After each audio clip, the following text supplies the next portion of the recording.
Sa Baguio City, pinaghahandaan na ng lokal na pamahalaan at mga otoridad ang pagdagsa ng mga turista sa gitna ng tumitinding init ng panahon.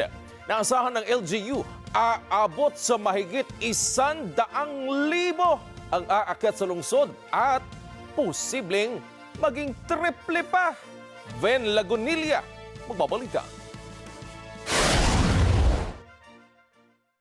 Magde-deploy ang Baguio City Police ng humigit kumulang sa 1,000 pulis at volunteers para magbigay seguridad sa mga turista at mga motoristang aakyat dito sa lungsod ng Baguio ngayong summer vacation. Taon-taon ay dumadagsa ang bumibisita sa syudad ng Baguio upang mamasyal at para maibsan ang init ng panahon. Of course, yung maximum police presence sa mga places of convergence, just like yung mga terminals, mga bus terminals, yung mga sa tourist destination, sa mga churches, and dito sa mga markets at lahat ng mga matataong lugar, kailangan ng police visibility or police presence, of course, to ensure yung safety and security ng mga tourists and of course, the residents also of Baguio. Inaasahan ng Baguio City Police Office ang pagdagsa ng mahigit 100,000 bisita sa lungsod ngayong bakasyon. Anila ay maaari pang maging triple ang bilang ng mga turista katulad ng mga nakaraang taon.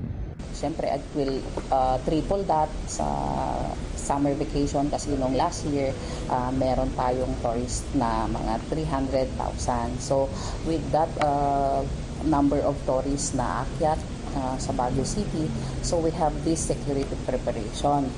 Iminungkahi ng Baguio City Police Office na gamitin ang BCPO View Baguio app upang ma-monitor umano ang sitwasyon ng trapiko, limitadong parking lot at maging ang crowded tourist attractions sa Baguio City. Ito ay pwedeng gamitin ng mga turista at residente sa lugar. Nagpaalala din ang BCPO sa mga turista na mag-ingat sa mga scam na nagpapaupa gaya ng mga transient house. Maaaring bisitahin ang website na www.bisitabaguio.com para makita ang mga siguradong hotels at accommodations.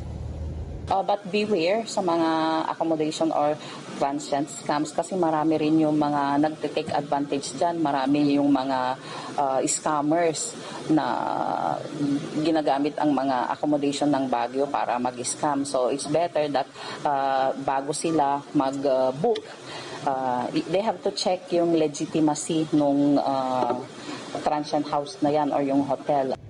Pinapayuhan naman ang mga motorista na gamitin ang vacation lane upang mapadali ang daloy ng trapiko sa Central Business District.